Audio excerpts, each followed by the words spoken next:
और बात यूपी विधानसभा उपचुनाव से जुड़ी हुई चर्चा है कि दिल्ली विधानसभा के साथ मिल्कीपुर विधानसभा में भी उपचुनाव हो सकता है, जिसके लिए राजनीतिक दल जोर शोर से तैयारियों में जुटे हैं।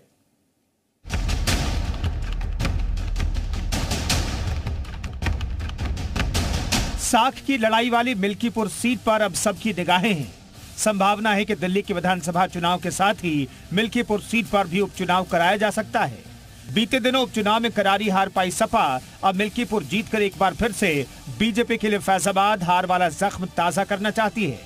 तो वहीं बीजेपी साख की सीट पर कब्जा करके सूबे में इस बात का परचम बुलंद करने की तैयारी में है कि 27 में भी सपा की झोली सूनी ही रहने वाली है। दरअसल हर एंगल से बीजेपी खुद को मिल्कीपुर में मजबूत कर रही है। उपचुनाव की संभावना के बीच ही सीएम योगी ने मिल्कीपुर के लोगों का मन टटोलने के लिए सूर्य प्रताप शाही, जेपीएस राठौर, स्वतंत्र देव सिंह, गिरीश यादव, सतीश शर्मा और मयंकेश्वर चरण सिंह को धरातल पर उतार दिया है।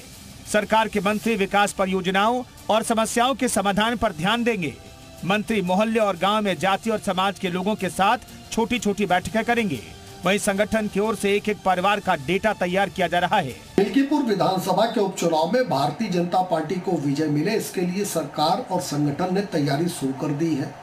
विधानसभा स्तर से लेकर बूथ स्तर तक तैयारी और उसकी संरचना की जा रही है। हमारी सरकार और संगठन काम कर रहे हैं और पूरा भरोसा है कि मिल्कीपुर की जनता का मत और आशीर्वाद भारतीय जनता पार्टी को मिलेगा। सीएम योगी मिल्कीपुर में पहले 3 बार चुनावी दौरा कर चुके हैं।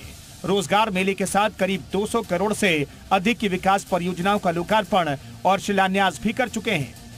युवाओं को टैबलेट और स्मार्टफोन बांटे जा चुके हैं, लेकिन अब सरकार और संगठन नए सिरे से फिर जमीनी काम तेज करने में जुट गया है। बताया जा रहा है कि सरकार और संगठन के स्तर पर सैद्धांतिक सहमति बनी है, जिसके तहत मिल्कीपुर उपचुनाव जीतने के लिए कुंदरकी मॉडल अपनाया जाएगा।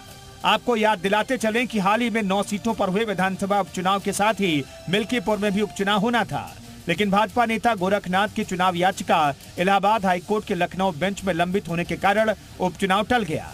अब दिल्ली विधानसभा चुनाव के साथ ही मिल्कीपुर में उपचुनाव होने की संभावना है। ऐसे में भाजपा और योगी सरकार ने उपचुनाव की तैयारियां शुरू कर दी हैं। ब्यूरो रिपोर्ट, जी मीडिया।